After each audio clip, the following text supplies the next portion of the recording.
Today we will be analyzing work, power, and energy of a side foot soccer kick. Mechanical work is a product of a force applied against a resistance and the displacement of the resistance in the direction of the force. The units of work are in joules. According to Duarge et al. 2002, they observed that the negative rotational acceleration of the thigh performed negative work on the shank. Increasing the acceleration rate of the shank coming into contact with the ball will increase the amount of force exerted on it. Increasing the amount of force and work acting on the soccer ball will also increase the distance in which it travels. However, as we will soon discuss, this will affect the amount of power generated into this motion. Mechanical power is how quickly work is done, and it is defined as the rate of work production found by dividing work over time. Because work is a product of a force applied against a resistance and the displacement of the resistance in the direction of the force, power is also written as force times distance over a change in time. Velocity is a change of displacement over time. The equation of power can also be expressed as power equals the product of force and velocity. But before talking about how this concept applies to the motion, we must remember the point of a side foot kick. As previously stated in previous videos, a side foot kick is used for short and accurate passes. Kellis and Cadiz 2007 states that when a player is instructed to perform an accurate kick, there is a reduction in ball speed, linear, and angular joint velocities compared to powerful kicks. Power in this motion will not be as great as seen in a step soccer kick, as power decreases as the velocity decreases in a soccer kick as well. Mechanical energy is defined as a capacity to do mechanical work, and the units of energy is joules. There are many different forms of energy, but only two are being considered as mechanical energy that is relevant for this motion, and that is kinetic and potential energy. Kinetic energy is energy of motion. A body possesses kinetic energy only when in motion, as seen by the apple falling from the tree as seen in the image to the left. It is defined as 1/2 of a body's mass multiplied by the square of its velocity. Potential energy is the energy of a position, as the apples on the trees have the potential to fall and move. It is defined as a body's weight multiplied by its height above a reference. In this motion, there are two instances of potential energy.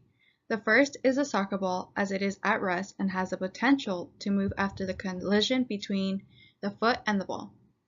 The second potential energy is the leg itself during the cocking phase. As the leg reaches a maximum extension, it gains maximum potential energy to come back down to hit the ball. Conceptually, potential energy is more understandable with the ball, but using the leg itself will help understand the equations themselves.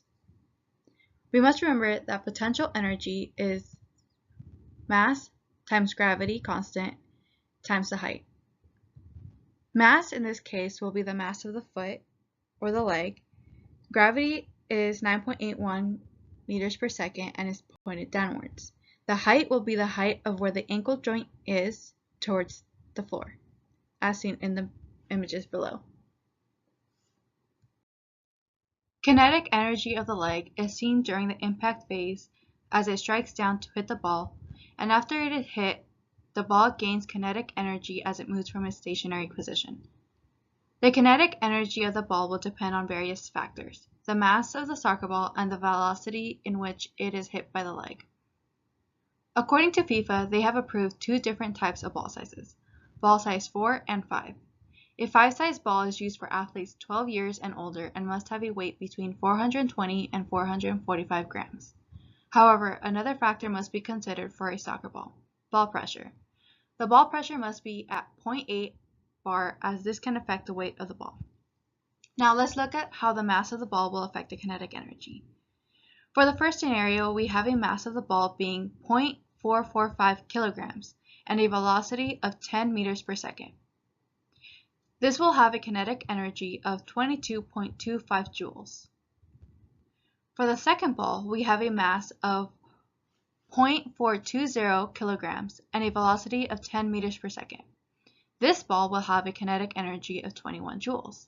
As we can see, increasing the mass of the ball will have an increase in kinetic energy. And the same could be said of the velocity. If we increase the velocity of the soccer ball, it will also increase the amount of kinetic energy it has. As mentioned in the previous video, the coefficient of restitution is a number that serves as an index of elasticity for colliding bodies. The coefficient depends on the mechanical properties of the ball, the shoe, the ankle, and foot upon impact.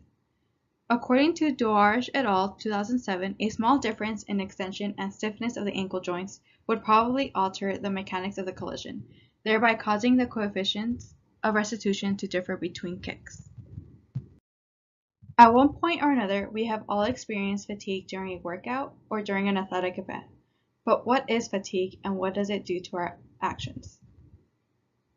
Fatigue is a loss of force generating capacity or a failure to maintain force output after continuous muscle contractions. Fatigue causes biomechanical and biochemical changes such as a decline in leg power, maximum isometric activity of the quadriceps, changes in ground reaction forces, and an increase in lactate production.